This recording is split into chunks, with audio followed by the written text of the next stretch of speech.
तो हम लोग आज सीखेंगे अपवर्तन। अपवर्तन किससे कहते हैं, तो हम अपवर्तन के बारे में सीखेंगे और अपवर्तन के कितने नियम है उसको भी जानेंगे।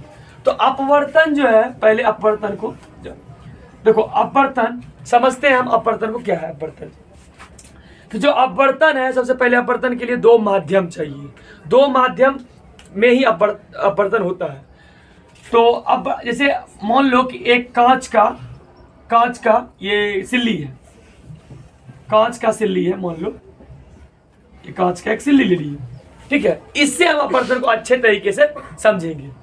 कांच का सिल्ली एक है और ये जो है, इससे हम प्रकाश के किरण को, इसमें प्रकाश किरण को हम गुजारेंगे, ठीक है। प्रकाश किरण को हम यहाँ गुजारेंगे।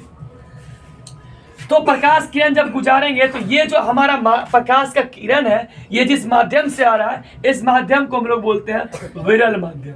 मतलब विरल मतलब हवा माध्यम, हवा है, ठीक है, वो माध्यम हवा मान सकते हैं। अब उसके बाद देखो, जो प्रकाश की किरणें, उसके बाद जो प्रकाश किरणें आ रही है वो किस माध्यम में आ रही है, ये कांच की सिल्ली में। मतलब कांच की सिल्ली मतलब हवा से तो ये माध्यम क्या होगा, ज्यादा घना माध्यम होगा। घना मतलब वो रुकावट उत्पन्न करने वाला। तो ये विरल से किसमें पहुंचा, सघन में। इसको बोलते हैं सघन माध्यम।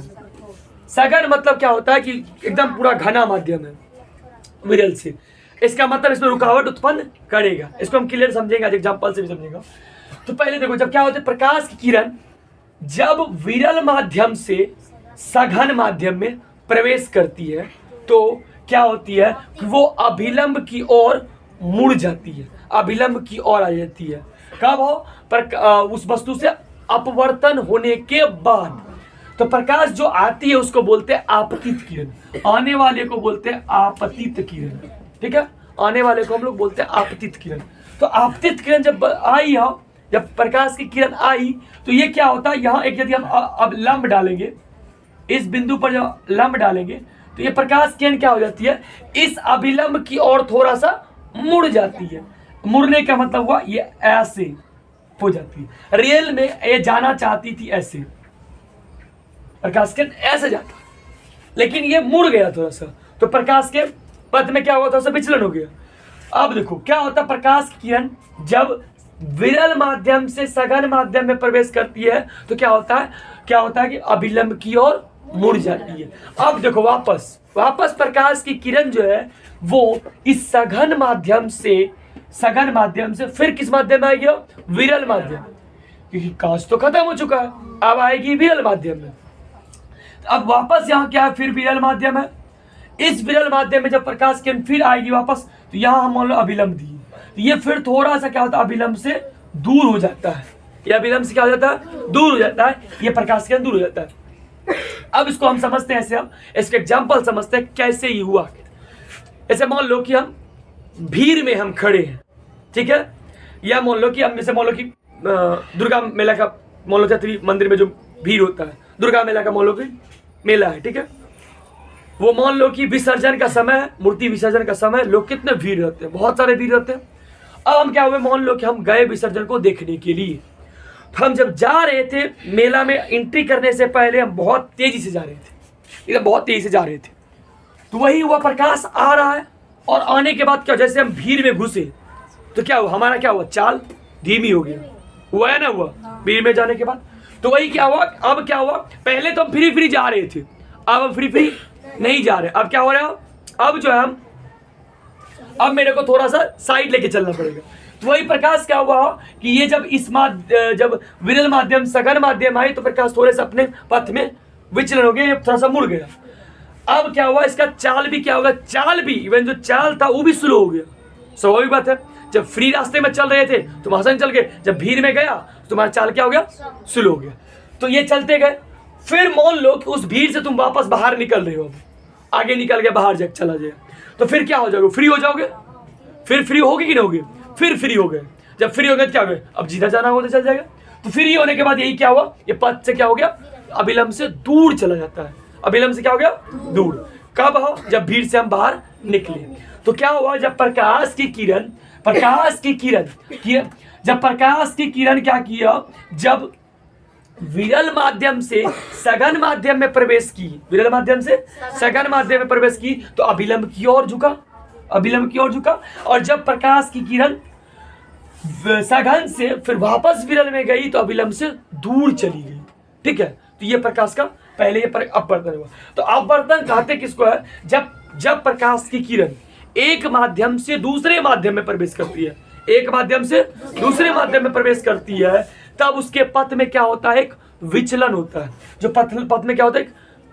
विचलन होता है, या तो वो अभिलंब से दूर जाता है तो पास आता है। तो इसी को हम क्या कहते हैं? प्रकाश का अपवर्तन कहते हैं। तो प्रकाश के अपवर्तन के दो नियम, जैसे हमने पढ़ा कि प्रकाश के परावर्तन के भी प्रकाश के परावर्तन के दो नियम, हाँ, प्रकाश के परावर्तन के दो नियम है, उसी तरह प्रकाश के अपवर्तन के भी दो नियम है। तो पहला नियम क्या होता है? पहला नियम क्या होता है कि ये जो आपतित किरण है, मतलब आने वाली किरण, आपतित किरण, और इसको बोलते हैं अपवर्तित किरण। आपतित किरण, अपवर्तित किरण तथा आपतन बिंदु पर डाला गया अविलंब, तीनों एक ही तल में होते हैं। तो ये हो गया पहला नियम हमारा। दूसरा नियम क्या कहता है कि जो इसके आपतन कोण की जया, देखो आपतन कोण की जया मतलब क्या होता है? देखो यहाँ आई होगा, यहाँ आर होगा, आपतन कोण और परावर्तन कोण तो बनेगा ना। जो आई जो हमारा क्या है? दूसरा नियम है, जो आपतन कोण की जया, परावर्तन कोण की, अपवर्तन कोण की जया, आपतन कोण की जया, अपवर्तन कोण की जया का अनुपात एक स्थिरांक होता है। जया मीन्स क्या होता है? यहाँ वर्ड हो, यहाँ एक वर्ड है जया। जया मीन्स साइन थीटा। जया मीन्स कौन सी? Sine theta. जया मीन्स साइन। अब देखो अपवर्तन कोण की जया, जो अपवर्तन कोण की जया है यानी कि साइन आई, और अपवर्तन कोण की जया, अपवर्तन कोण की जया यानी कि साइन आर, ये दोनों का अनुपात एक स्थिरांक होता है। इसको लिख सकते हैं यहाँ स्थिरांक। स्थिरांक वर्ड को यहाँ सूचित करते हैं हम लोग म्यू से। किस वर्ड से सूचित करते हैं? म्यू से। तो यहाँ क्या लिख देंगे? साइन आई बटा sine R equals to mu. दिख रहा है इसमें फिगर में? दिख रहा है? तो साइन आई बटा साइन आर बराबर क्या हो गया? म्यू। ठीक है, ये हमारा क्या हो गया? अपवर्तन का दूसरा नियम। इसी नियम को हम स्नेल का नियम भी क्या कहते हैं? अपवर्तन के दूसरे नियम को क्या कहते हैं? स्नेल का नियम। अपवर्तन के दूसरे नियम क्या कहते हैं? स्नेल का नियम। तो अपवर्तन के दूसरे नियम को ही हम क्या कहते हैं? स्नेल का नियम। तो स्नेल का नियम कहते हैं। स्नेल एक साइंटिस्ट का नाम था, उसने इस नियम को दिया था, इसलिए क्या कहते हैं इसको? स्नेल का नियम भी कहते हैं अपवर्तन के दूसरे नियम। अपवर्तन का ये दूसरा नियम है, इसको क्या कहते हैं? स्नेल का नियम भी कहते हैं। क्लियर हो गया? तो ये पूरा फंडा था अपवर्तन का। और अपवर्तन में जो सबसे इंपॉर्टेंट पॉइंट होता है हमारा, अपवर्तन में जो इंपॉर्टेंट पॉइंट होता है वो होता है कि माध्यम क्या है, माध्यम किस माध्यम से प्रकाश किस माध्यम में जा रही है, वो सबसे बड़ा मैटर करता है कि माध्यम किस माध्यम से। विरल से जा रही सघन में, सघन से कि विरल में। और जब मान लो कि विरल से जब सघन में जाएगी प्रकाश की किरण तो हमेशा उसकी चाल घटेगी, चाल घटेगी। तो इसमें क्या होता है? अपवर्तनांक भी पढ़ते हैं, अपवर्तनांक भी पढ़ते हैं। तो अपवर्तनांक में मैटर करता है उसमें।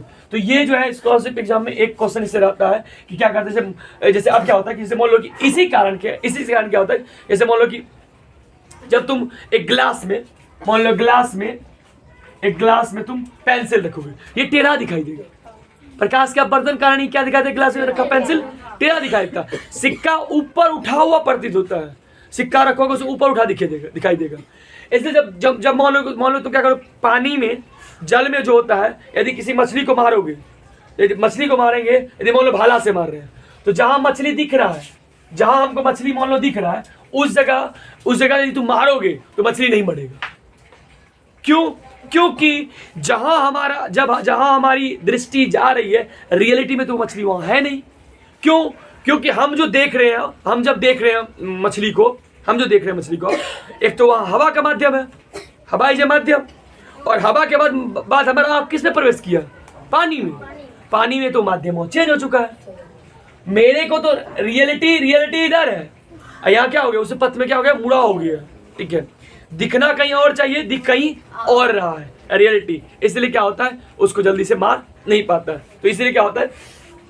जो सिक्का होता है वो कांच में ग्लास में जब देखोगे सिक्का उठा हुआ प्रतीत होता है, लगता है कि सिक्का उठा हुआ है, जबकि रियलिटी में ऐसा नहीं। ठीक है, समझ में आया? तो ये था अब बर्तन का कॉन्सेप्ट, क्लियर हुआ? तो ये देख लेना आगे, ठीक है?